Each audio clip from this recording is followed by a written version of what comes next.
This is Renelle, and welcome to Quality Hang with Rod Brooks and Friends. And here he is now, your host, my main man, Rod Brooks. Thank you very much, Renelle. Indeed, it is Quality Hang with Rod Brooks and Friends, episode 3, live on a Friday night. Oh, what could happen? Thank you, everyone, for joining us. And as always, I am joined on this broadcasting adventure by my partner in crime, my homie, who absolutely is not a big fan of Kanye West, Marcus Osborne. What's up, man? How you doing? This dude. It's not even worth wasting any breath on. It's just not worth it. What people may not know is that Rod and I, we spent probably about a year destroying this kid. So the stuff he's doing now is not out of the usual for him. But golly, he just man needs it. So right before I hit the button for us to go live, Mark is reading something. He just mutters under his breath, blanking Kanye West. And then all of a sudden, bam, there we go. There's the intro. Before we get started, we would like to thank our presenting sponsor. That, of course, is Hop Monk Taverns. I was just at Hop Monk yesterday. Had cheeseburger, chicken wings. Mwah, fantastic. Could not be better. Make sure you check them out in Novato, Sebastopol, and Sonoma. 3 great places. All have great food.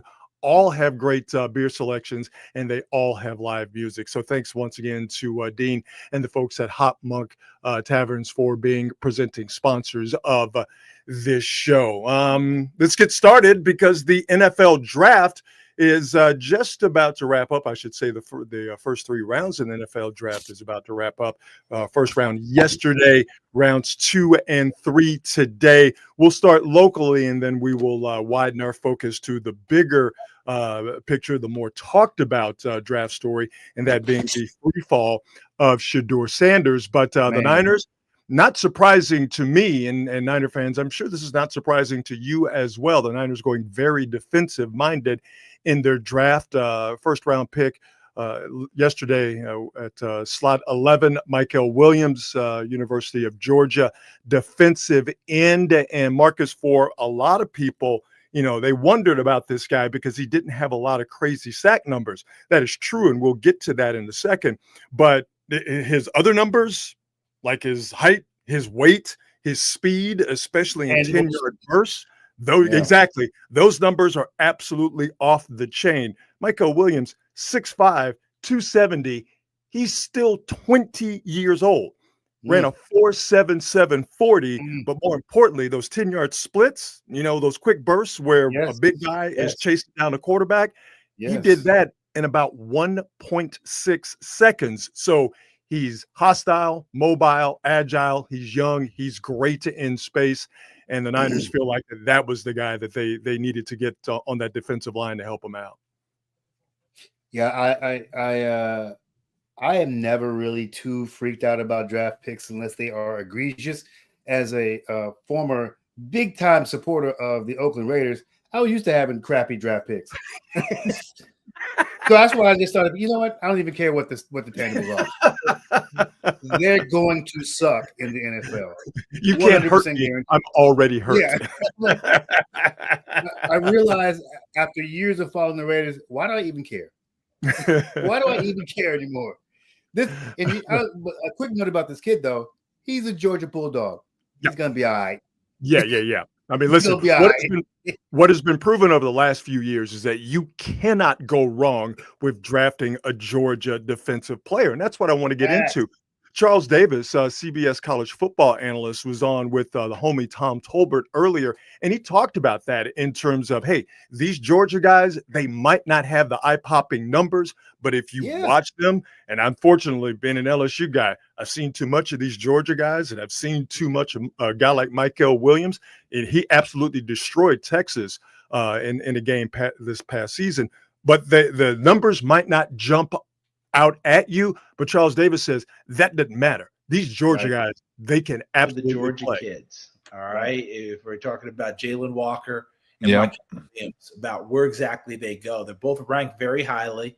Their sack numbers are not huge, but that hasn't stopped people from being really good pros. My quick example is always Danielle Hunter, the great pass rusher now. Used to be at the Vikings. He's about 100 sacks in his NFL career. I don't have the exact number in front of me, but it's right around that number. He had 4.5 sacks in his collegiate career at LSU. Wow.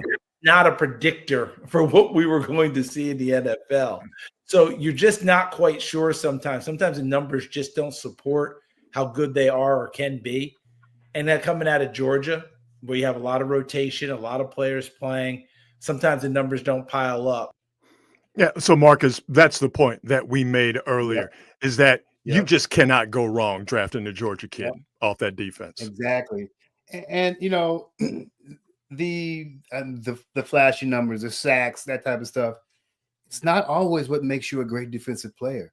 I mean, if you've got somebody who's just consistently blowing plays up and getting pressure into the backfield, that's more than enough. Yeah. That's more than enough. You figure it helps Nick Bosa a lot. Well, it helps Nick Bosa, but more to the point, it helps the Niners run defense, because what the Niners really liked about Williams is his ability to set the edge, his ability to play the run from the outside and also slide him on the inside. And we've talked about this, on the air, off the air. The main problem for the Niners last year, other than injury, was their run defense. They simply could not stop the run. The Niners were 29th in run defense. That's the problem that needed to be fixed right now, and they feel that Mykel Williams is the guy to help them fix that. And I'm in absolute agreement that he will be a guy to help them shore up that run defense. So, and to that point, the Niners stayed with the defensive line, going with a true interior guy with their second-round pick, Alfred Collins out of Texas. Man, these numbers right here, in terms of his size, homie is 6'6", 330. Goodness gracious. 6'6", 3 bills and change. He's interior lineman? Yeah, exactly. That's a big boy. He's a sentient building is what he is. Like Mykel Williams, he's got long arms. They do all those measurables. So the Niners understanding, listen, if we all saw it, they knew it. Their run defense was well below par. So they went a long way into fixing it with the first 2 picks. And the third pick, not an interior defensive lineman, but someone to help with their run defense and their overall get down on defense. Nick Martin, linebacker out of Oklahoma State. He was first team all Big 12 last year, started all 14 games. And with Dre Greenlaw no longer being a part of the team and the Niners needing some speed at linebacker to flow from sideline to sideline, Nick Martin is a guy they feel like they could fill that hole. So with the first 3 picks, a lot of Niner fans are saying, well, why not get yourself an offensive lineman? Because that was another one of the Niners' problems last year. And that's true. But the bigger issue is they couldn't stop a nosebleed on the ground. 29th in run last year means you spend the first 3 picks on defensive players. Yeah, I also feel like you got a better shot at getting a decent lineman later on in the draft. When you get that top shelf defensive talent usually is up at the top of the draft. People find linemen all throughout the draft. So I feel like you've got a better shot at getting somebody decent in later rounds. And I forgot about this, Rod, but some of the folks are in the comments talking about the return of Robert Saleh. Yes. And maybe his influence is involved in this draft. Yeah. Thank you, by the way, to Oliver and Patty. Yeah, very much so. And listen, I'm sure Robert Saleh said, "Oh, I'll come back, but you got to fix this defensive line." Thanks. I mean, listen, I know I'm in between jobs right now, and maybe beggars can't be choosers. And it is good to come back to a place that you're familiar. Yeah, but I ain't coming back unless we get this run defense fixed. And that means we got to spend some serious draft capital on it. So, yeah, absolutely. The Robert Saleh influence was a part of it. So we are getting near the end of the 3rd round, and the Raiders just made a pick, and it wasn't a quarterback. More to the point, it was not Shedeur Sanders. Shedeur Sanders from Colorado Deion Sanders' son, a quarterback who got a lot of eyeballs because of Colorado and because of Deion Sanders and because of Travis Hunter, got a lot of eyeballs. And so people feel like they have an understanding that Shedeur Sanders is a good enough quarterback to be drafted in the first round. And Marcus, he didn't get a call in the first round last night. So people go, okay, you know what? That's weird, but it's not crazy. He's got to go in the second round. Shedeur Sanders did not go in the second round. We are nearing the end of the third round. Shedeur Sanders has yet to be picked by any team. Who has been picked? Okay, Cam Ward, he's the number one pick. Makes sense. Jackson Dart out of Ole Miss. What? I saw him play. Okay. The names get worse. Tyler Slaw out of Louisville. Here's the one that gets me. Jalen Milroe. Come on, man. From the University of Alabama. Come on, man. With 17 turnovers, being the most in Division I football, or FBS as they call it. But Mama call it Division I. I'm gonna call it Division I. Milroe, 17 turnovers. I watched a lot of Jalen Milroe. I saw a lot of that kid too. Physical specimen, can run the ball, throwing the ball, not so much. He's Tim Tebow. Jalen Milroe picked. He's Tim Tebow. Before Shedeur. Dylan Gabriel out of Oregon picked before Shedeur Sanders. Now, we were talking before we went live. Let's get into it, because I'm the type of person that I will look at incompetence before I look at sort of overall malfeasance. Sure. You might be looking at it from a different point of view. Sure. It's because of the incompetence that I feel like there could be something else going on. Because when a team like the Cleveland Browns is skipping you, or the Raiders are skipping you, we got to start asking some real questions about these squads that need quarterbacks and decided to pass on an actual legitimate pro level talent. He's not the greatest athlete, but you know what? He can actually pass. He can actually throw the ball. And so this is shocking to me. And it would not shock me if there's some kind of collusion against this kid. And I'm not saying that that's what it is. I'm saying it would not shock me if we found that out one day for a number of reasons. And those reasons may not even include his talent on the field. Okay. I say this. To me, I'm a big Occam's razor guy. All right. The simplest explanation, more than likely, is the explanation. To me, this is real simple. The teams that need quarterbacks don't want to deal with his daddy. Oh, they don't want to. 100% one of the reasons. They don't want to deal with that is absolutely the reason. I ain't saying it's right. And listen, we are talking about badly run organizations. Yeah. Like the Browns. Yeah. Like the Giants. Yeah. Like the Jets. Yeah. Raiders. Okay. These are badly run organizations.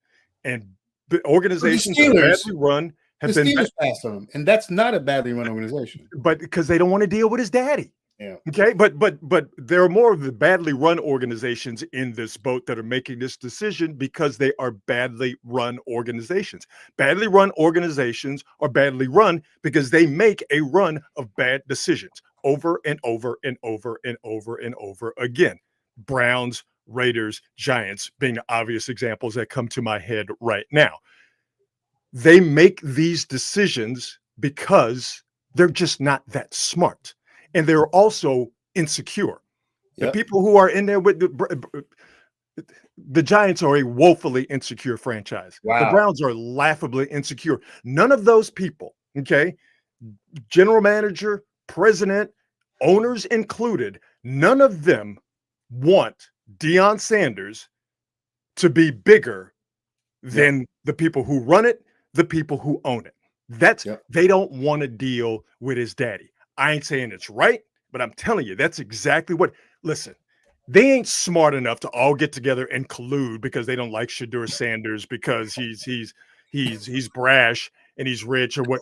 They don't individually. The teams that I mentioned and more who need quarterbacks don't want to deal with Deion Sanders. To me, that's the simplest explanation. Yeah, I mean I think that's obviously a part of it. So they end up weighing, okay, is this juice going to be worth the squeeze? Right. If I take this talented kid dealing with how much am I going to have to deal with his dad? And then there's some talk about how Shedeur didn't do well in one of the interviews. He came off as a guy with a big ego. Sorry, but that's a quarterback, and you kind of want your quarterback to have a big ego. And the kid won, and he's won at both the places he's been. So yeah, whatever you want, you got him in that. I can't understand why a team like the Browns wouldn't want this. Well, I do understand. Well, like I told you, because they're badly. They drafted Johnny Manziel. Yeah, they gave Deshaun Watson hundreds of millions of dollars of guaranteed money. Are you expecting them to make a nuanced decision about, well, we need a quarterback? This kid is good, might be raw in certain instances, but what we know about him is good. Right. We might have to deal with his daddy. That takes a nuanced train of thought, as I mentioned, but it also takes a very strong organization to do that. The Browns, using them as an example, because, well, they're the Browns, are not a strong organization. They are a hilariously bad organization, and hilariously bad organizations make risk-averse decisions. And not drafting Sanders because you don't want to deal with his daddy for whatever reason is a risk-averse decision. I will say this, though, about his talent. Clearly, he's a talented guy. Okay, Shedeur Sanders. However, and I do think this is a legitimate question, but if you pay attention, you see this kid's got some measurables. He's got some talent. Right. How much of his success, Shedeur Sanders, at Colorado and at Jackson State, had to do with the fact that he had Travis Hunter to throw to? I mean, that's obviously a fair question, but somebody had to get those guys the ball. Yeah, those guys, that guy. Yeah, I mean, I don't think it's as simple as, well, I could throw it to Travis Hunter because I couldn't. However, he was throwing it to Travis Hunter. Sure, but it's not like he was getting the ball every time, and they won games, and so like if it was simply. But if it was that simple, they don't win the games they won. I don't want to. I'm not going to do that to the kid. No. I don't get me wrong. He could play. He's talented, but I think some of the questions about his talent arise from the fact of how much of what he was able to accomplish in college. Because I think looking at his talent goes beyond what he was able to accomplish in college, even though what you were able to accomplish is your resume. But what he was able to accomplish in college had a lot to do with the fact that he had Travis Hunter at his disposal. But I mean that's the argument we can make for pretty much any QB, right? When what's the face from Alabama? He's at the Bengals now. What's the kid's name? Joe Burrow. Yeah, I mean, he had some pretty nice receivers to throw to. The greatest offense of all time. So I mean, if that's the case. I don't want to put that much. Plus, based on not just what I've seen myself, but what I'm seeing all the scouts say is his talent as a passer, it's high level. It's beyond reproach. That says something. Yeah. I don't know. Dealing with Deion is an issue. It's always going to be an issue. But I mean, Eli and Peyton Manning's daddies were in the middle of that. He was in the middle of everything. Archie was in the middle of everything. Actually was a problem. Well, but it's a little bit different. And you said it, Rod. Just a little bit different. You said it. I love you folks getting active in the chat. Oliver, Patty from Napa, Gabriel Velez, JJ Raider. Oh my God, we got a Raider fan in here. Good for you. But love you folks getting active in the chat. Talk amongst yourselves. Talk to us. We really want to make this thing an interactive show. So we'll keep an eye on the draft as it is coming to a close. The third round, I should say, coming to a close. And as it stands right now, Shedeur Sanders is yet to be drafted. So that is the prevailing story.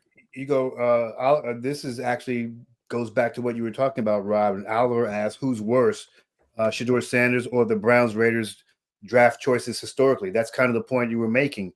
Is that why would these terribly run teams pass on this guy when they don't have an option right now? Yeah, the Browns in particular. Yeah. Bad. Jameis Winston still there? No, he went to. No, he's with the Giants now. York, yeah. Yeah. No, bad teams make bad decisions. I mean, that's just that's the way it's been, and is not going to change. Shifting over to your Golden State Warriors, game 3 of their series, their rough and tumble series against the Rockets, is tomorrow night at Chase, where the Warriors will be greeted warmly, and Dillon Brooks and Amen Thompson from Oakland, California, will be greeted very, very harshly, which is just the way it goes. Obviously, the big story is Jimmy Butler, and will he be able to play? Well, Jimmy Butler is officially questionable for the game tomorrow night. However, there is some good news. Steve Kerr did say a little bit earlier today that he thinks that there is a chance that Jimmy Butler will play. So again, questionable is questionable. They will kind of do a test run to see.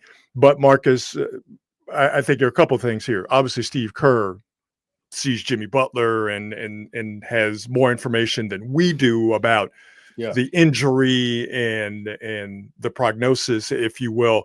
But I think more to the point, and I think everyone can agree on this, Jimmy Butler's going to give it that old college try to see if he can go tomorrow. For sure. He's playing. I mean, it's probably going to take a lot to keep him out. And I was reading an article just yesterday where he had very, very similar injury a couple of years ago, and he came back and played, and he scored 52 and 46 the next 2 games. So it's not like now he was markedly younger. Mm-hmm. However, there's a history there. I think he's going to do it. Just like I thought if Steph could have, I mean, if this was the playoffs with Steph got that same injury a few weeks ago, he probably would have played. Not the initial one, but the second time he did it. I'm going to take the opposite. I'm going to say he does not play game 3, and not because he doesn't want to, not for a lack of trying. He's going to do his damnedest to try and get out there. By the way, draft is over, and third round is over. Wow. And unless I missed something here, and I don't think I did, Shedeur Sanders is going to have to wait until tomorrow or Sunday when rounds 4 through 7 get done to find out if he's. I cannot see him being an undrafted free agent. Dude, that would be wild. Before we get back to the Warriors, at this point, it might be better for him to go undrafted so that he can kind of. No, you're right. You're right. Yeah, you're right. Yeah. Okay, fine. You're not going to take me. Then I'm just going to go ahead and go to the team that I feel like going to. No, that's a very good point. Getting back to the Warriors, my take is I don't think Jimmy Butler's going to play game 3. I think that he takes the 5 days off, and it'll be better for him long term. Take the 5 days off from the time of the fall to game 4, which is going to be on Monday, instead of 3 days from the fall to game 3 on Saturday, and then comparatively speaking to the first 3 games of the series, the somewhat short turnaround between game 3 and game 4. Game 3 on Saturday night, game 4 on Monday night, which we will of course go live after here on Quality Hang with Rod Brooks and Friends. So I wouldn't be surprised if he played because he's Jimmy Butler. I wouldn't be surprised if the Warriors medical staff, who has always been cautious about guys coming back from injury, and it doesn't matter who it is, Steph, Clay, Draymond, Durant when he was here, if guy gets hurt, they absolutely do not rush guys back, especially after when KD got hurt a few years ago. I wouldn't be surprised if the Warriors medical staff said it makes sense for it to be 5 days off from the fall to return to action for Butler, and then 3 days off from fall and return to action to Butler. Yeah, that wouldn't shock me. I know that they're notoriously cautious with probably more than any other team in the league. Oh, without a doubt. Their players returning from injury. Without a doubt. But it's going to be Jimmy Butler or not. It's going to be an absolute war. The one thing, though, I'm curious, and I believe I said this when we went live after game 2 on Wednesday. When does Scott Foster show up to referee the series? Because he's coming, right? He's just going to float down from the rafters to center court, and he's going to be like, all right, enough. Warrior fan, you better start just chalking it up as a loss. If Scott Foster shows up, you could. It's going 7. But tomorrow night at Chase is going to be hand-to-hand combat, which is cool. I'm very down with that. I because some people actually hit me up and were like, Marcus, you're too soft. Like, no, I'm not soft. I like physical play, but I don't think fouling is defense. Like, be physical, but like I don't want to see it. I don't want to see a parade to the foul line all night. I just don't want to see that. It's hideous basketball. Yeah. And to all those people who flash back to the 90s, you clearly were not there.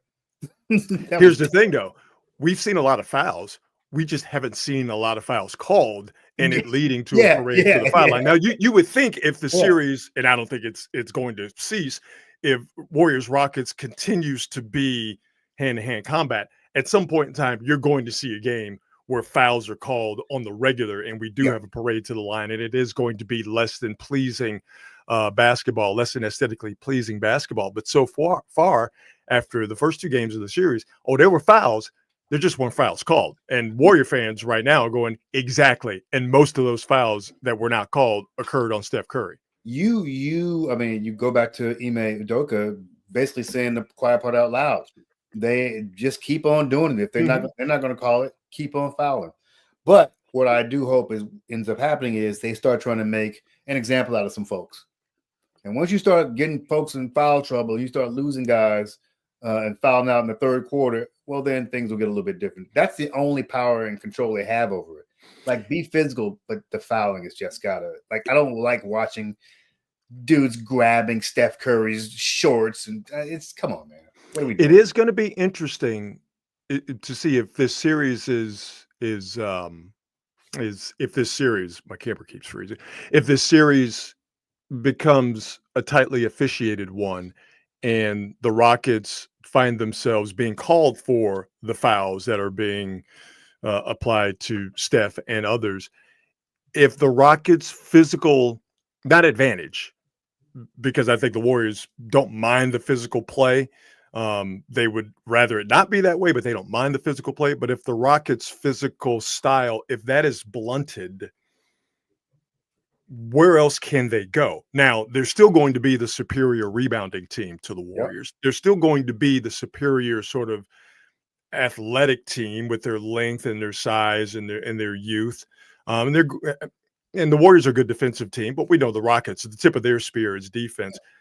So they're still going to have those very important elements, very important parts of their game. But if they don't have the physical nature of their game to lean on, and that's taken away, where else do they go? Because the problem for the Rockets remains. They cannot shoot. They cannot shoot as a unit, which is something that the Warriors can do. That's what kept them in game 2, their ability to shoot, from 3. If the Rockets don't have that physical tip of the spear to lead them with, are they going to be able to go somewhere else to put their imprint on the game? Yeah, I think it would then be incumbent on the coaches to figure out a way to really slow the game down and just make it a possession game and make it a half-court game, even though they're not a very good scoring team in general. And actually, going to the half-court probably plays into the Warriors' hands. Yeah. But they're going to have to slow it down. That's the only way to beat this team. If you're not getting away with the fouling, you've got to just take your time and getting all the way down to 20 seconds before you take a shot. I think the Rockets, half court to them, if they have to play it, they will. They don't want to because they're not a very good shooting team. We know the Warriors will just absolutely get into a zone and feel good about it. Exactly. So the Rockets would like to get out and go, but the way they get out and go is by forcing turnovers, and they force those turnovers by being physical. So if this game 3, game 4, or however long this series lasts, if a game or these remaining games end up becoming tightly officiated, can the Rockets actually defend the Warriors, specifically Steph Curry, without fouling? That's the question, because they gonna defend. That's who they are. But can they defend without the aggression and without fouling if you get an officiating crew or one official who says, no, we're going to put a stop to all this? Yeah, I mean, the playoff basketball always comes down to essentially who's got the best players. The best players in this series are both on the Warriors with Steph Curry and Jimmy Butler. So yeah, I understand the game plan and trying to slow them down, try to be physical, etc. If you could take one away, but taking both away is just, I think, it's going to be ultimately too much for them to overcome. But you know what? You lose if Jimmy can't go, and you get to just focus on Steph. Well, then you have the team that was there for most of the year.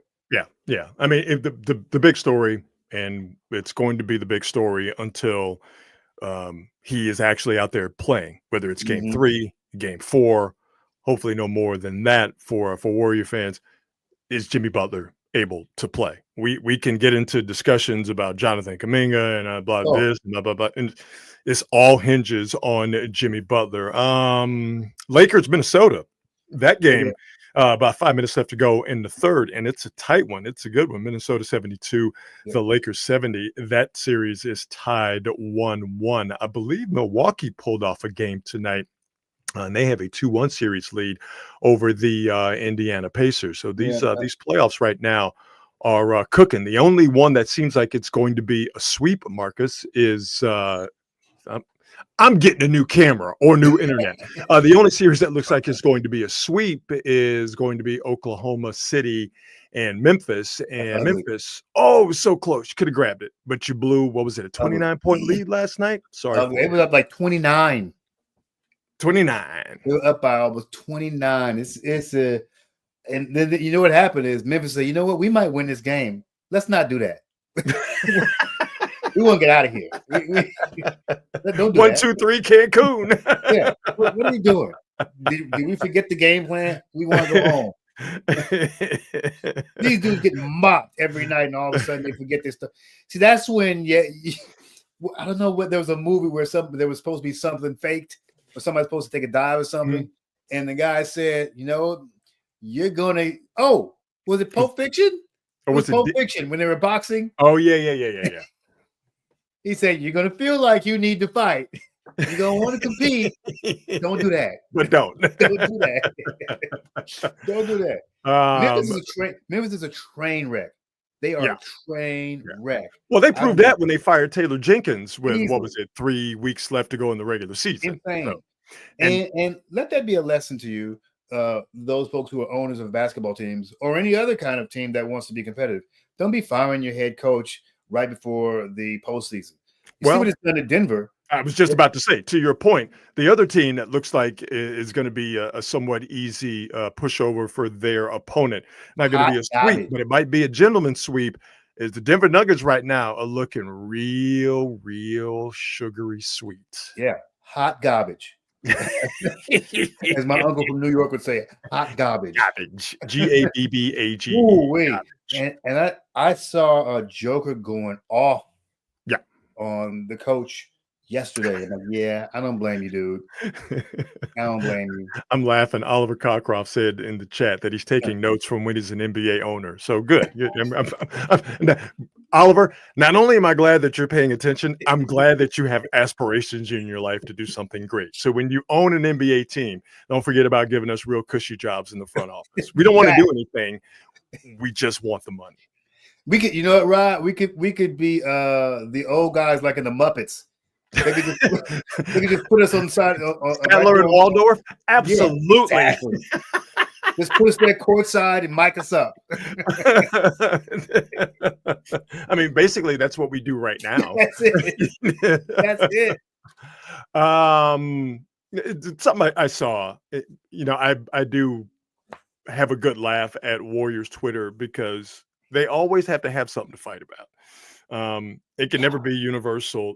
Obviously, they all love the Warriors, but the warring factions, I think they do. Some love individual players, most notably Steph Curry, more than the team. But I think for the most part, if the Warriors are doing well, Warrior fans are all behind that. Now they want the Warriors to do well, and they want Steph to score 50, and that's obviously not going to happen. They don't play that way. Steph doesn't want to play that way, and that's sort of a bigger basketball wonky discussion for a different time. But again, I really believe that Warrior fans want the best for the Warriors, which is, of course, them winning. But I always find their infighting on social media. I find it to be funny. They're fighting about Kevin Durant and Finals MVPs and Jeremy Lamb and Brandon Pajemski, and now is Jonathan Kuminga. But one thing they've been fighting about as of late are the playoff T-shirts that the fans who can afford to go to the games at Chase, that the fans get. So they had in the play-in, they had the T-shirts, and people didn't wear them. Not everybody wore them. And we've seen this in other cities. I know the Rockets, they had it where red T-shirts, some people wore them, some people didn't. Oklahoma City does it. It's a playoff thing. It used to be across the NBA. Now you only have a few teams who do it. And the Warriors are one of the teams. And you have a certain section of Warrior fans who are saying that because the real fans have been priced out of going to Warrior games and the rich people and the tech bros have taken over, that they don't wear the free shirts, and it's not a good look. And it sort of detracts and takes away from the overall playoff vibe. And if the team were still in Oakland, if they were still at Oracle, that everybody would be wearing the free T-shirts. And I say to that, come on, folks, really? Is that what we're getting upset about right now? People not wearing free ill-fitting T-shirts? That's lame. That's lame. I mean, they do have a strong point, but it's still something lame. Do they? Yeah, it's different. It's definitely different. The atmosphere, the clientele is different. The atmosphere and the clientele are just dramatically different. But all that being said, whether that's the case or not, like, who gives a shit about the? You'd be surprised, dog. You'd be surprised. By the way, Rod, if I am a big and large guy, I've seen those T-shirts. They ain't fitting everybody. No, they're all XLs. Maybe some folks can't fit them T-shirts. What? No, you know what it is. I tell you exactly what it is. You're already wearing expensive team gear as it is. A lot of that's true. I'm getting this fit off. Okay. Right. I just spent a grip on this Draymond Green jersey. I'm showing this jersey. Do you wear jerseys? No. You know what? I have them all right here. But I don't wear them. Other people can do whatever they want to do. Yeah. But I guess I've shamed myself mostly into you're too old to be walking around wearing jerseys. So yeah, like I got a bunch of them right here. I can't pull them out at this point.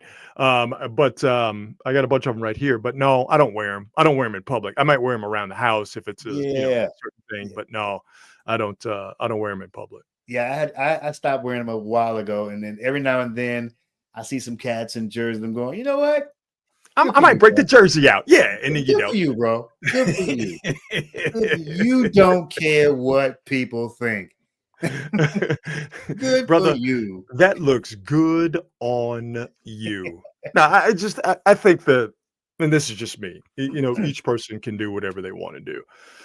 I just think that everybody got to wear, not gotta, but everybody wearing the same T-shirt at the game. I just think it's corny, but more to the point, it's unoriginal. It's like, and ultimately, who cares? Who cares? It has absolutely no bearing and impact on the game. Like, is this what we're really getting ourselves all twisted up about? Come on now. And maybe we're some jaded old media folks who they will say you don't get it. I do get it. I grew up going to games. Yeah. I wore the jerseys. I wore the We Believe T-shirts. Even I did all that stuff. But at some point, I'm just, I'm too lazy to exert the amount of energy it requires to try to be wearing the same stuff that everybody else is wearing. I'd rather just not think about it, step into the arena, throw my money at some food and some drink, and become inebriated. And hopefully there is a game that I'm happy about and that I can remember the next day. I have way too strong of sort of a independent, like, oh yeah, blank you streak. Yeah. You know what I'm talking about? Like, everybody else is wearing this. I ain't wearing it. You can't make me. Is that childish? Yes, it is absolutely childish. Yeah. Well, completely and totally agree to that. It's childish. I ain't doing it because everybody else is doing it. Yeah, I'm not into it. I mean, no, I could. There, I'm not. I never say never, but there could come an occasion or something that happens where I go, you know what? Yeah, I'm in. Let's do it, y'all. But when you know what this is for? This is for the people who aren't used to playing in the playoffs. Warrior fans, shots fired. You should be used to this stuff by now. This is not. You're not new to this. You get over that stuff. You're not new to this. You're not the Midwest. Go for wearing whatever you want to wear. I just think it's unimportant. Yeah, I just think it's unimportant. Like if people wear the t-shirts, fine. If they don't, fine. And if you're watching the game at home, do you really need to see a monochromatic crowd for it to feel important to you? Like, I don't know. It just seems like it's one of those things where it is unimportant and corny. Emphasis on corny. I for me, on a daily basis, my main goal is to not become the main story online, the main story on Twitter, because when that happens, more than likely it's not good for you. That's right. And I would like to present as an example one Shannon Sharpe, how he, for seemingly the entire week, has become the main story on Twitter, X, whatever you want to call it. And I don't necessarily want to get into the details of the allegations and the salacious gossip. I find Shannon Sharpe's sort of scramble to try and control the narrative. That to me is what I find to be funny. I mean, he's released a video, he's released a couple of statements to try and get in front of the allegations of sexual misconduct. I guess that's the best way to put it. And, you know, trying to pay off a woman to keep her quiet because he was, you know, out there letting his freak flag fly, he tried to say in English. But for me, like I said, him trying to control the narrative is the most funny thing. And this gives me an advantage, a chance, Marcus, to introduce one of my favorite games to the Quality Hang with Rod Brooks and Friends crowd. And it's a game that I love to play, and I seem to play it often. And I like to call it Who Wrote This Apology? And Shannon Sharpe wrote an apology, and it said, well, this apology came from Shannon Sharpe. You could read it here, but for those who are listening on, I tell you what. Shall I read it? I'll do a paragraph. I'll do the first paragraph. We'll trade paragraphs. How about that? All right. Okay. So we'll read it, even though it's up on the screen here, for folks who are listening to the audio only version of Quality Hang with Rod Brooks and Friends. Here we go. Skip. My statement is found here, and this is the truth. This relationship in question was 100% consensual. At this juncture, I am elected to step aside temporarily from my ESPN duties. Skip. I will be devoting this time and to my family and responding and dealing with these false and disruptive allegations set against me. I plan to return to ESPN at the start of the NFL preseason. Quick aside here. That ain't happening, dog. Yeah. Okay. Marcus, I sincerely appreciate the overwhelming and ongoing support I have received from my family, fans, friends, and colleagues. Shannon Sharpe. Skip. So my question to you is this. Who wrote this apology? I could tell you who didn't write it. Shannon Sharpe. Against A-Rod, I don't know. I do know, and I'll tell you how I know. You know why I feel this way? I feel this way because it's not super well written. I just don't think it's anything special about it. Well, I think, boy, this is going to sound mean. I think it is well written. considering who we're dealing with here. Oh. But more to the point, I know full well that he didn't write this, because Marcus, I'm going to remove this banner here, and I want you to look at the not the text, but I want you to look at what's around the text. That's a text bubble. That's a text bubble. Yeah, yeah. That was texted to him, and he sent that out as the apology. That was written by someone in his camp. It was texted to him, and they said, here's the statement. Here you go. Put this out. And instead of putting it in the Notes app or like, typing it up in Comic Sans font or something, he just put out the text. You would not write an apology on text. No way he wrote that. Oh, no way he wrote that. This is no way. No way. Yeah, he probably didn't. He probably didn't. He probably didn't. He probably didn't. Don't you? He probably didn't. I mean, he probably didn't. No way. Come on. There's absolutely no way. Yeah, Jay Stamps, you're exactly right. Jay Stamps is like, I didn't even think about the fact that that's a received text. Yeah. Exactly. Yeah. Exactly. He didn't do that. Exactly. Come on. At this juncture, I am electing to step aside temporarily from my ESPN duties. Really? Now listen, he wrote that. Is a pretty well-spoken dude. Like, he's a pretty well-spoken dude. He's not an idiot. I don't no. I didn't say he was an idiot, but come on. I don't think you wrote this, but I'm like, yeah, he's a pretty well-spoken and guy. At no point in time has this dude ever said, at this juncture, I am electing to do anything. Well, that's because he ain't had to do that. Okay. He ain't been caught with a 19-year-old OnlyFans model, so he ain't had to. You know what, Marcus? Fair enough. And you know what? You Joy Taylor's going, "Ooh, thank God Shannon took over." Hey, settle down now. Boy, let me tell you something. Hey, man, that crew of Joy Taylor, Shannon Sharpe, and Skip Bayless, a mess. Freaky deaky. Freaky deaky. Oh goodness. I had such high hopes for Shannon too. Well, you know what? But now let's go back, because we have hindsight to give us perfect vision. Mm-hmm. Let's go back to one incident. They should have told us everything we needed to know. And it was an incident with Shannon Sharpe that was in no way, shape, or form. Well, I'm about to say it. Now that I think about it, maybe it was, but in no way, shape, or form was it of a sexual nature. Remember when he went to the Laker game and he got all slick and greasy with Ja Morant's crazy ass daddy? Yeah. That's what we should have known, that we were dealing with somebody in Shannon Sharpe who, hey man, maybe he just ain't built to handle all this. Yeah, dude. That's so on the head. So we should have known.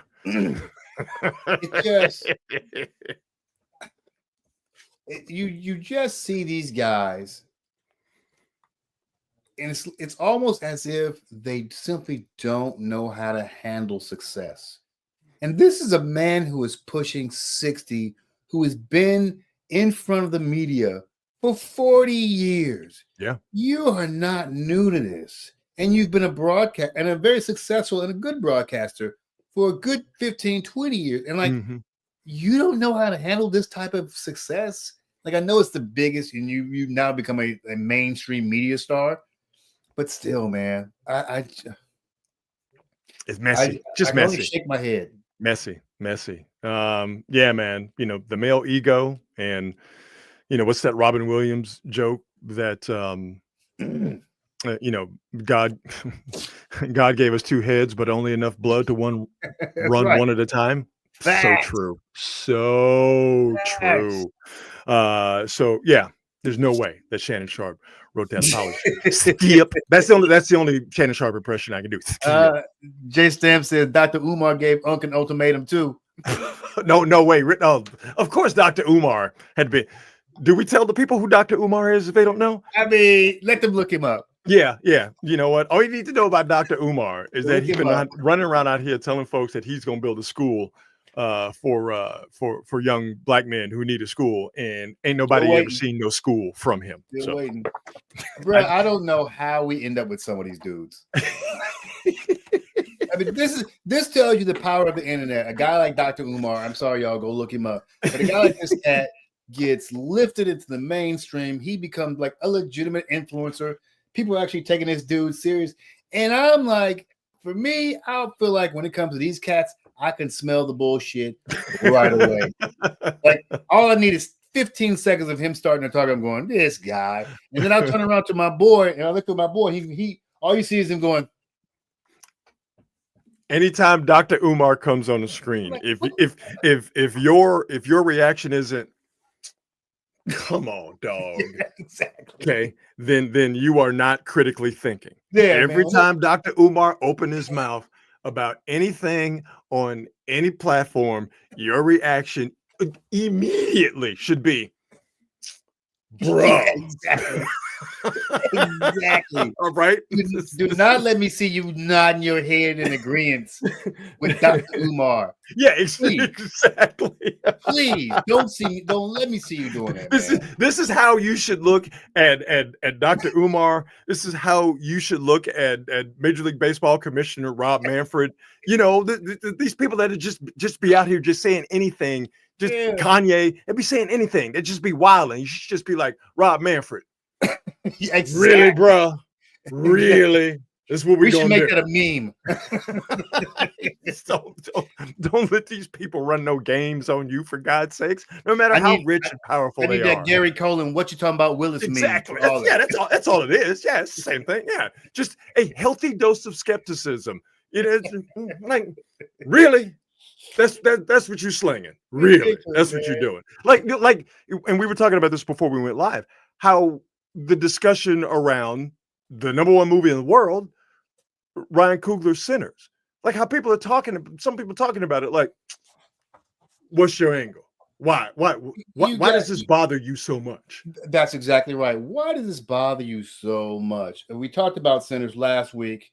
It debuted $61 million on a $90 million budget. Basically, that's all the headlines were. Wow, this movie, it debuted big. This is the thrust of all the headlines. It debuted big, but is it going to make money? And the issue with that, like all that stuff about profit, etc., all fair discussion. But the film had been out 3 days before they were talking about, is it going to make money? When you look back, and the prime example was Quentin Tarantino's last film with Brad Pitt. I forget what it was called. Was it Once Upon a Time in Hollywood? Once Upon a Time. That's exactly it. It was like in America or something like that. But that film made about $5 million less on a $100 million budget. And all the headlines the weekend it came out were glowing. There was no mention about how much money, how much it needed to make in order to make back a profit, etc. None of that stuff. And there was no talk about how much money Quentin Tarantino was getting paid, his deal with the studio, etc. But with this kid, Ryan Coogler, that's all they were talking about. Yeah. $60 million, but will it make back its money? Like, damn, the movie's been out for 3 days. It's already made $60 million. It's like, what do you give want? it a chance. Give his brother a chance. And especially in today's climate where people, unless, again, it's a superhero movie or it's a movie where you could take kids or that it's geared to kids, like the Minecraft movie, but that it's I don't want to say it's a slow burn, but it's not the way it used to be, where you'd put a movie out and Friday, Saturday, and Sunday, it would gross $80 million because that's what people did. People just don't go to the movies anymore, in mass like they did before. But it's clear to see that this movie in particular, when in today's movie going, or I guess non-movie going climate, is clearly one that's resonating with people. And I think also with the movie, there's just a lot of people who just don't understand it. I think they're being willfully ignorant and obtuse. But there are also just some people who are trying to understand it and they just don't get it. And because they don't understand it, then they want to be, it's a threat to them, or there's something wrong with the movie itself. Not the person watching the movie that doesn't understand it. Yeah, and there was once upon a time I would, when I was much younger, I would have been inclined to try to explain XYZ about the movie. Well, this is because of that, and this is how we grew up this way. I mean, I'm like, you know what? It's exhausting. And plus, I mean, we quote unquote never asked them to explain it to us. Well, I mean, I would love for someone to explain to me two of my favorite movies, and they happen to both be Stanley Kubrick movies. Explain to me 2001: A Space Odyssey, and please explain to me The Shining, because I've seen them several times, and every time I felt like I have an understanding, I see it and I go, I don't know what the hell this is about. Well, with The Shining, you got to be on shrooms, then everything makes sense. Oh, everything makes sense. Oh, I have not altered my brain chemistry enough to understand The Shining. Oh. Wow. Okay. All right. So hang on. Let's see. Go ahead. Get psychedelic mushrooms. I got some addresses for you too, if you need. You know some people. Well, you know, in Oakland, it's not illegal. So no, it is not. I tell you, what makes me really happy about Sinners is the fact that it has this gigantic cross-cultural appeal. And the one thing I've been telling folks is that seeing it one time, and it sounds silly to say it to some folks, but seeing it one time doesn't do it justice. You kind of need it. You kind of need to see it a few times. Yeah, we don't have those movies anymore. Yeah, I think I'm going to go see it again this weekend. I was telling somebody last week I felt like, and maybe it was you. I was saying this is like if Kendrick Lamar song was a film. Every time you listen to it, you see something else, you learn something else. It's like it's so layered, it's so dense. You have to see it a bunch of times in order to get everything. Just amazing, man. Speaking to Kendrick, he just did a show in Houston. Yeah, and not to get too deep in the weeds with it, but Houston, hip hop. There's a guy. His name is Jay Prince, of course, and he fancies himself as the kingpin of Houston hip hop. If you come to Houston, it kind of is, but I mean, let's not give him too much credit. But although he's getting old now, so he's getting old. He's the guy you got to check in with through Houston hip hop. Anyway, Jay Prince got his hooks into Drake. So Drake had been kicking it in Houston for a long time. Things have gone sour for Drake, but Drake and Jay Prince are still together. I say all that to say Kendrick just did a show in Houston. He's on a big arena tour. He's going to come to Oracle Park in San Francisco next month at some point, if I'm remembering correctly. Kendrick just did a show at the Texans football stadium in Houston. And, there was talk that, oh, man, Houston don't really bang with Kendrick because of Jay Prince and because of his ties with Drake. Nah, dog. H-Town showed up heavy for Kendrick. And where was Jay Prince? Supposedly the kingpin of H-Town hip hop. He was doing his Ted Cruz impression. He was on the beach in Mexico while K-Dot was in Houston and had the city turned out. Well, you know what's interesting, Rod? Just saying. West Coast and the South, for some reason, there is just a very unique hip hop bond. Musically, we kind of mess with each other that way. I mean, listen, if you know your history, all of the African American folks, like yourself, Marcus, who grew up in the Bay Area, your peoples came from the South. All of them. They came from Alabama. They came from Mississippi. They came from Louisiana. They came from Arkansas. They came from Texas. They all came in 50s and 60s looking for jobs, and you were either born there or you got family that's on the West Coast, and you got cousins, and they come back to visit you in the South, or you moved out there with them. So Southern hip hop and West Coast hip hop always going to be tight like nuts and bolts because it's the same people. I mean, dude, I remember when I was 12 years old, Too Short was blowing up out here in the Bay. I go back to Little Rock to visit my family. They got Short going out there. Short got a new album out, right? Yeah, we Freaky should Tales talk about Volume that. 1, and it sounds like a Too Short album. I've been bumping it. Yeah, It's good. yeah. I Love should it. have. I meant to send you this video. There was a video of Short talking about this album. Oh, really? Yes, he said he's going in and he's going to do 2 more albums, 3 more albums, all coming out this year. They will be his last studio albums. Now, Short has retired before. Yeah, I was about to However- say, I remember album number 10 is going to be my last one. Yeah. And that was That 25 was like years 24 or ago. They rappers are like Okay. boxers; they can't stay retired. But Short says these are the last studio albums he's going to do, studio albums, and that'll be it for him. Because he's like, listen, I'm 60 years old this year. I can't believe Too Short is 60. I know, right? He said, I'm 60 years old this year. These are my last studio albums. That's going to be it. And he said, I went to the studio this last time, and I went in. I said, I'm just going to pretend like it's 1992.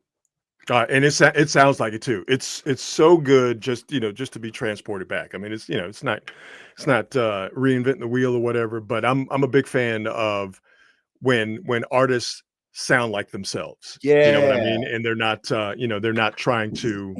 This Yeah. camera's going to drive me crazy. They're not trying to be the new stuff, whatever. And You know, I'm all anyway. about artists trying to expand, their talents and trying something new. But Yeah.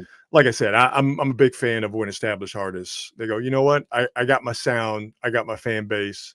I'm going to cater to them, and maybe they're doing it, just because it's easy or whatever. But maybe I just like easy. Are we going to go see Kendrick as a family I at would Oracle? love We got to to. do that, right? We I got to would do that. love to see. I've never seen. I've seen Kendrick in the arena. Never seen him in the stadium. Never seen him. Hey, Kendrick is one of the best live hip hop performers you will see.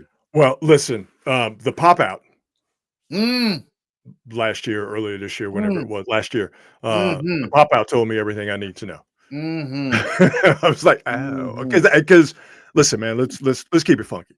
Live hip hop is not good, Nosedive. not good at Nosedive. all. So After the if he's 80s, out there well- keeping it real from a live Yeah. standpoint, God bless him. He's even more talented than he seems on So wax. good. So Yeah. creative.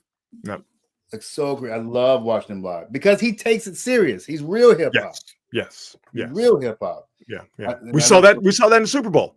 That's the biggest Yes, live performance you can get on the planet, Exactly. and that was one of the best live performances you will see on American free broadcast television.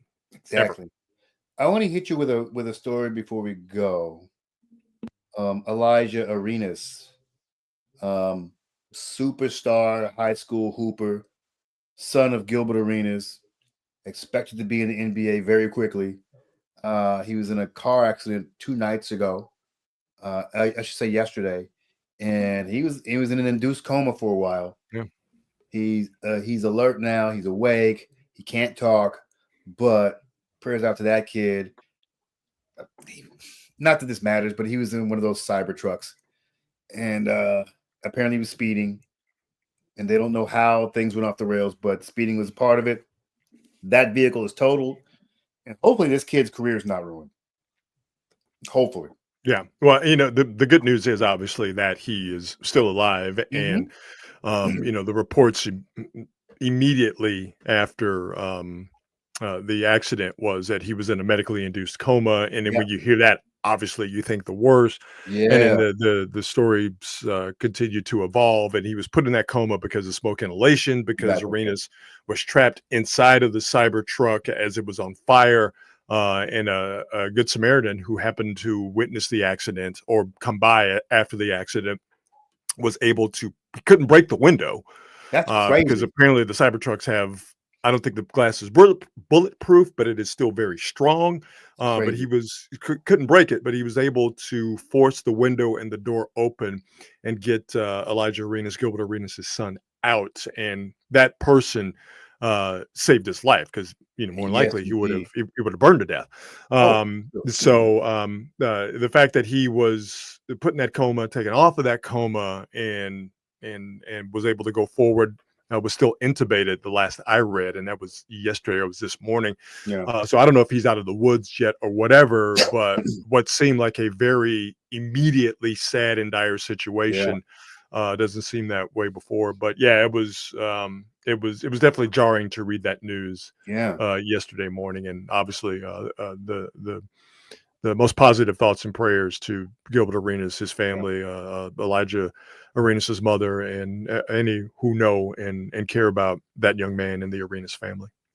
Yeah, and like I said, last I heard, he was out of the coma. He's communicating.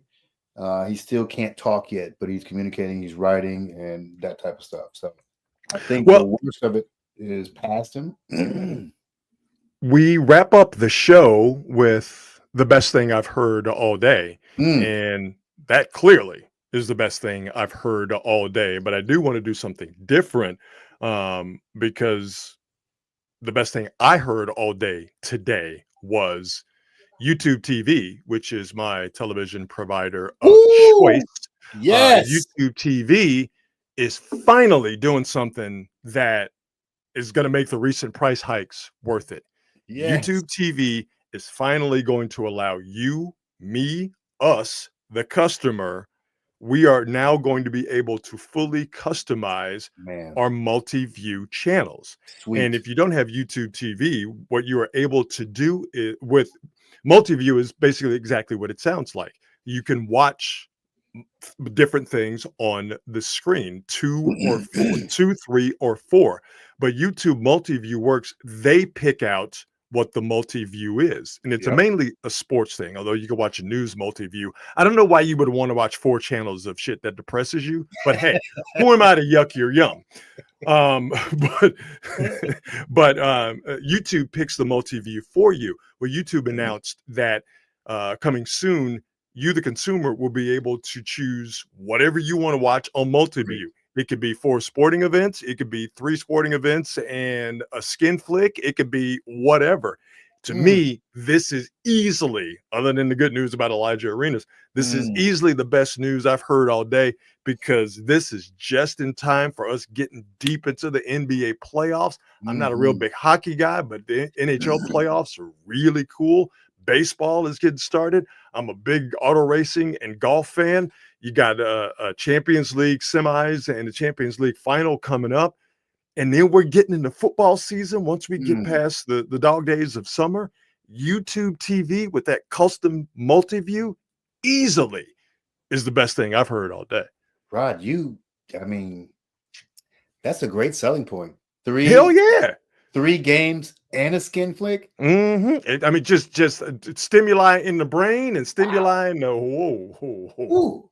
Easy. You got your nachos and your lotion right in the same room. Hold on. Just all. Yo, hey, what you don't want to do is you don't want to get them mixed up.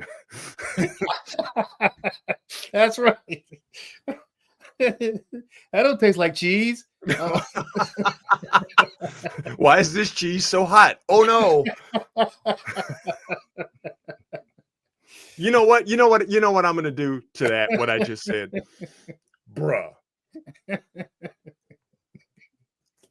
By the way, YouTube TV should be giving you a live read for that alone. That's amazing.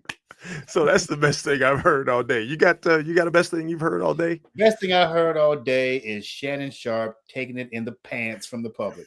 Stop it. Taking it in the pants from the public. I mean, he's leave that man alone, Skip. Earn this shame. Earn this shame.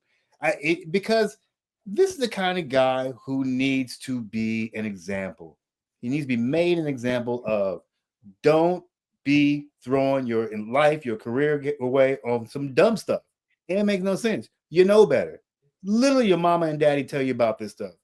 People warn you about it. You're 60 years old, yet you're still chasing these young girls, and this is the result. The best thing I've heard today is Shannon Sharpe getting his comeuppance from the public. Man, I would pay a moderate amount of good American currency to know what Cat Williams thinks about all this. Oh, wait. God, I would love to know. I mean, and listen, Cat Williams is as crazy as a rat in a coffee can. Okay. Mhm. All right. It's been proven time and time again. And he proved it in the interview with Shannon Sharp. Mhm. But I would just, but that whole thing, even though it was just a rat's nest of fast talking half truths and lies and slander, it was easily, and I'm not being hyperbolic when I say this, it was easily the most compelling thing I've ever watched on television. Oh, Ever. I could not. Yeah. It was like 2.5, 3 hours long. I could Yeah. not stop watching it, and we're still talking about it. Not just me, but we, the royal we, are still talking about it to this day. it was like I a would- car crashing slowly, buddy. And Oh, it just watching it that was whole thing. it was, and the car just kept backing up and crashing and crashing and crashing. I would Well, see- love to know what he thinks about this situation right now, because it's hilarious. That's what I'm saying, and that's what's hilarious about it. This is literally a man who's been talking about, and two other people who have had their own public displays of indecency in one way or another. And here he gets himself. It's like you don't see all the signs, you don't get all the warnings. Monique telling you. I mean, you come on, dude, grow up. What did Monique say? Monique said he need to stop messing with them young girls and get him an older woman, and he laughed about that. And she was trying to hip him on to some game. Let me tell you something. This is for every single man out there. If you are in your late 50s and a 20-something is interested in you, it's not real. Period. Do not fool yourself. Do not kid yourself. She's got a plan for you. Don't be that guy. No, don't be a simp. That's basically what it boils down to. Don't be The a more simp. you know. Don't be exactly right. We're just here to help you. Do not be a simp. You know what? That's enough for me. I am going to. You've seen the movie Office Space, right? Of course. Remember when they finally were able to give that goddamn copier Yes. a taste of its own medicine, and they took it out to that field and they beat the crap out of it, right? That's what I'm going to do to this camera right now. I'm going to take it out into a field and I'm going to beat it with an aluminum bat. So by Monday, I'm going to have a brand new camera. We are going to go live on Monday. Yes. Immediately after Game 4, Warriors Rockets. The Warriors have taken a somewhat commanding lead. Will it be tied at 2? Will the Rockets have an advantage going back to Houston for Game 5? We will find out, but we will be live after that game ends. We went live this past Wednesday after Warriors Rockets Game 2, and we thought we were going to be on at 8:30. We didn't go on until damn near 9 o'clock. Matter of fact, I think it was past 9 o'clock, if I'm not mistaken. Yeah, it was. It was like 9:30, something along those lines. So we're planning for it to be around 9, but whatever. Make sure you join us. To all the folks in the chat, Patty from Napa, it's just a stalwart as always. Jay Stamps, Naomi. Who else did we have in there? We had Raider Cat in there. Thank you all for hanging out in the chat. Again, we like to keep this thing interactive. We are wrapping our heads around this new broadcasting thing, so we are trying to get into the comments and see what you guys are talking about or throwing questions at us. But we really love you guys getting involved in that regard. And to the folks who are not in the chat, but you are just watching, we are so grateful for you all doing that. Do not forget, the fine folks at Hop Monk are the ones who sponsor this show. Hop Monk Taverns, you got 3 of them. One in Sonoma, one in Sebastopol, one in Novato. They all have great food, great atmosphere, great beer, and great shows. So check them out online at hopmonk.com, or do yourself a favor and just stop in there and get your max and relax on. Marcus, as always, my man, it was the Stone Groove. Yeah, baby. Let's do it again on Monday. We shall do it again. Have yourself a great weekend, brother. To all of you, have a great weekend and be good at it. We'll see you.